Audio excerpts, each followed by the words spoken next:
Okay, yes, may topic lang tayo tungkol dito sa pinaka-chairman ng PCSO, itong si Mel Robles.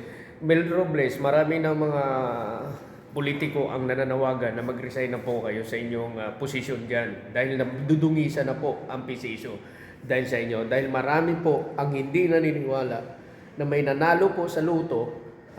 May nanalo po sa luto na ini-edit nyo pa yung picture at hindi naniniwala ang ilang mga congressman. Kung ako sa iyo, Mr.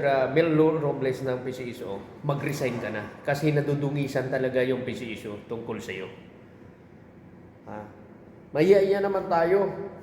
Hindi mo ba naisip yan na pinaghihirapan ng mga construction worker ang pagtataya sa luto para lang umaasa silang mananalo? Na maraming allegation sa iyo na walang naniniwala na may nanalo. Ipoprove mo.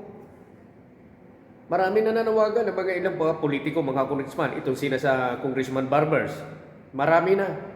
Ang kapal din kasi ng kalyo mo eh. Dahil may humawak ba sa iyo? May nagkukumpa sa iyo? Mel Robles, mag-resign ka. Panoorin natin to. Ang panawagan ng ilang mga kongresista. Ilang politiko na ang nananawagan na magbitiw sa pwesto ang General Manager ng Philippine Charity Sweepstakes Office o PCSO na si Mel Robles. Kabilang dito sina Surigao del Norte 2nd District Representative Robert Ace Barbers at Cagayan de Oro City 2nd District Representative Rufus Rodriguez. Paliwanag nila na wala na raw ang tiwala ng publiko kay Robles kaya't nararapat lamang na magkaroon ito ng delikadesa na mag-resign. Sa gitna ito ng mga aligasyon na tila hindi umano makatotohanan ang pagkapanalo ng lotto winners. Kasunod din ito ng viral photo ng PCSO na lumikha ng ingay online at maging sa Senado kung saan makikitang edited ang katawan ng lotto winner.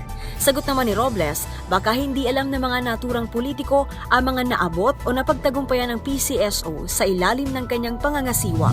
Tinignan ko po yung performance namin, if it's worth looking at.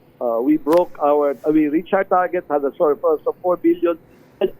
We were the most improved GOCC sa transparency. Awarded ho kami.